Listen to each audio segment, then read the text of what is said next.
Good afternoon and welcome back friends. Stock education channel में आप सभी का बहुत बहुत स्वागत है। लास्ट वीडियो में हमने देखे थे कि आईपीओ क्या होता है, आईपीओ के टाइप्स कौन कौन से होते हैं और अगर कंपनी को आईपीओ लाना है तो कंपनी को कौन से स्टेप्स को फॉलो करना होता है। आज के इस वीडियो में हम देखेंगे कि आईपीओ किस तरीके से वर्क करता है, कंपनी कौन से मेथड के जरिए से आईपीओ को लाती है, आईपीओ को अप्लाई करने से लिस्टिंग तक किस तरीके का प्रोसेस होता है और आईपीओ में अप्लाई करने के लिए रिजर्वेशन किस तरीके से होता है। तो कंप्लीट डिटेल्स हम इस वीडियो में देखने वाले हैं, तो वीडियो में लास्ट तक बने रहिए और चैनल को सब्सक्राइब करना ना भूले। तो चलिए वीडियो को शुरू करते हैं। तो चलिए अब हम देख लेते हैं कि आईपीओ किस तरीके से वर्क करता है। तो अगर आप किसी आईपीओ में अप्लाई करना चाहते हो तो आपके पास में चाहिए एक ट्रेडिंग और डीमैट अकाउंट। डीमैट अकाउंट के साथ साथ आपके पास में चाहिए एक यूपीआई अकाउंट जिसके जरिए से आप अपने यूपीआई पेमेंट को मैंडेट करोगे। तो डीमैट अकाउंट वो होता है जहां पर आपके जो अलॉटेड शेयर्स है वो स्टोर किए जाते हैं या फिर क्रेडिट किए जाते हैं। तो आईपीओ में अप्लाई करने के बाद में बैंक आपका जो रिक्वायर्ड फंड होता है उसको लॉक कर देता है। रिक्वायर्ड फंड डिपेंड करता है कि आपने कितने अलॉट के लिए अप्लाई किया है, उसके अकॉर्डिंग आपका जो फंड है वहां पर लॉक किया जाता है। तो जब भी कोई कंपनी आईपीओ लेकर के आती है तो वहां पर कुछ इंपॉर्टेंट डेट्स अनाउंस किए जाते हैं, जैसे कि ओपन डेट और क्लोज डेट। ओपन डेट वो डेट होती है जब आप आईपीओ के लिए अप्लाई करना स्टार्ट करते हो। तो जो क्लोज डेट होती है उस दिन आपको शाम 5 बजे से पहले पहले यूपीआई पेमेंट को मैंडेट करना होता है। नेक्स्ट डेट होता है अलॉटमेंट डेट। तो अलॉटमेंट डेट के दिन शेयर्स अलॉट किए जाते हैं। अलॉटमेंट डिपेंड करता है कि आईपीओ कितना सब्सक्राइब हुआ है। अगर आईपीओ ओवर सब्सक्राइब होता है तो वहां पर कंप्यूटराइज लॉटरी सिस्टम के जरिए से अलॉटमेंट किया जाता है। अगर आपको शेयर्स अलॉट होते हैं तो एक डेट दी हुई होती है, उस डेट को आपके डीमैट अकाउंट के अंदर शेयर्स को क्रेडिट कर दिया जाता है। लेकिन अगर आपको शेयर्स अलॉट नहीं होते हैं तो एक रिफंड डेट होती है, उस दिन आपका जो फंड है वो रिफंड कर दिया जाता है। और फाइनल डेट होती है लिस्टिंग डेट, जिस दिन कंपनी का जो शेयर्स है वो स्टॉक एक्सचेंज के ऊपर ट्रेड होना स्टार्ट हो जाता है। उसके बाद में हम बात कर लेते हैं लॉट साइज की। तो कंपनी और इन्वेस्टमेंट बैंक मिलकर के एक प्राइस रेंज को सिलेक्ट करते हैं। प्राइस रेंज के अकॉर्डिंग ये डिसाइड किया जाता है कि एक लॉट के अंदर नंबर ऑफ शेयर्स कितने रहेंगे। तो जैसा कि आप इस एग्जांपल में देख सकते हो कि अगर हम 15,000 को 524 से डिवाइड करेंगे तो जो नंबर ऑफ शेयर्स आएंगे वो 28 आएंगे और इस प्राइस के अकॉर्डिंग आपका जो अमाउंट बैंक लॉक करेगा वो ये वाला अमाउंट रहेगा। तो अगर आप एक लॉट के लिए अप्लाई करते हो तो आपका इतना अमाउंट ब्लॉक किया जाएगा। वहीं पर आप मैक्सिमम 13 लॉट्स के लिए यहाँ पर अप्लाई कर सकते हो जिसका वैल्यू 2 लाख से नीचे का रहेगा। अगर आप 2 लाख से ज्यादा और 10 लाख से कम का इन्वेस्टमेंट उस आईपीओ में करना चाहते हो तो आपको स्मॉल एचएनआई कैटेगरी के अंदर अप्लाई करना होगा। और अगर आप एक बिग इन्वेस्टर हो तो आपको बिग एचएनआई कैटेगरी में अप्लाई करना होगा जहां पर आप 10 लाख से ज्यादा की बिड लगा सकते हो। आईपीओ में अप्लाई करने के बाद में अगर वो आईपीओ ओवर सब्सक्राइब होता है तो वहां पर कंप्यूटराइज अलॉटमेंट सिस्टम का यूज किया जाता है। अगर आपको शेयर्स अलॉट होते हैं तो आपका जो लॉक किया हुआ फंड है वो डायरेक्टली कंपनी के अकाउंट के अंदर क्रेडिट कर दिया जाता है और आपके डीमैट अकाउंट में दी गई डेट्स के ऊपर शेयर्स को क्रेडिट कर दिया जाता है। लेकिन अगर आपको शेयर्स अलॉट नहीं होते हैं तो आपका जो फंड लॉक किया गया था उसको रिलीज कर दिया जाता है या फिर अनलॉक कर दिया जाता है। उसके बाद में लिस्टिंग डेट के दिन शेयर्स को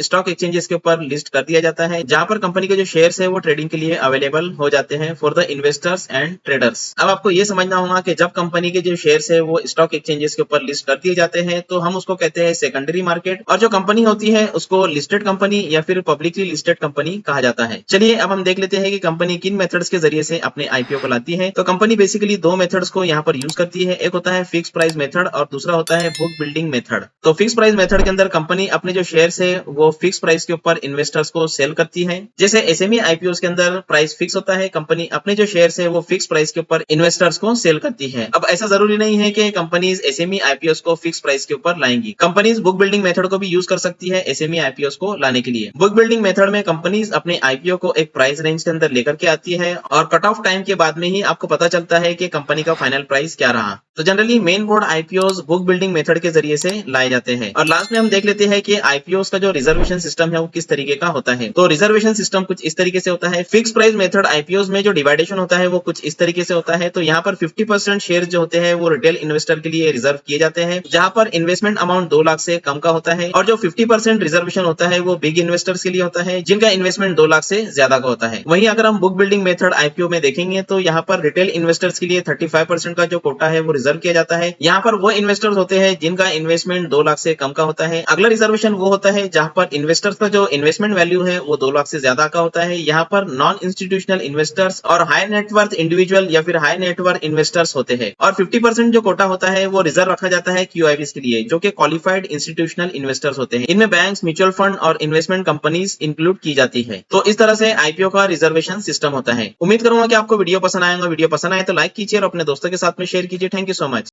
डीमैट अकाउंट ओपन करने के बाद में आपको एंजल वन मोबाइल एप्लीकेशन को ओपन करना है। एप्लीकेशन ओपन करने के बाद में आपको होम स्क्रीन के ऊपर आईपीओ का ऑप्शन दिखाई देगा। तो सिंपली आपको आईपीओ के ऑप्शन पर क्लिक करना है। आईपीओ के ऑप्शन पर क्लिक करने के बाद में आपको जो भी आईपीओ ओपन है है वो यहाँ पर देखने को मिल जाते हैं। मान लेते हैं कि आपको इस आईपीओ में अप्लाई करना है, तो सिंपली आप इस आईपीओ पर क्लिक कीजिए। आईपीओ पर क्लिक करने के बाद में आपको अप्लाई नाउ पर क्लिक करना है। अप्लाई नाउ पर क्लिक करने के बाद में आपको यहाँ पर नंबर ऑफ लॉट्स डालना है, यहाँ पर आपको आपका यूपीआई आईडी डालना है और सिंपली आपको अप्लाई फॉर आईपीओ पर क्लिक कर देना है। अप्लाई फॉर आईपीओ पर क्लिक करने के बाद में अपने ऑर्डर को कंफर्म कर दीजिए। इस तरह से आपका जो ऑर्डर है वो प्लेस हो चुका है। अब आपको यूपीआई पेमेंट को मैंडेट करना है। इसके लिए आपको उस एप्लीकेशन में जाना है जिसका आपने यूपीआई आईडी डाला है, वहां पर जाकर के आपको यूपीआई पेमेंट को मैंडेट कर देना है। तो इस तरह से आप एंजल वन मोबाइल एप्लीकेशन का यूज करते हुए आईपीओ में अप्लाई कर सकते हो। Thank you so much.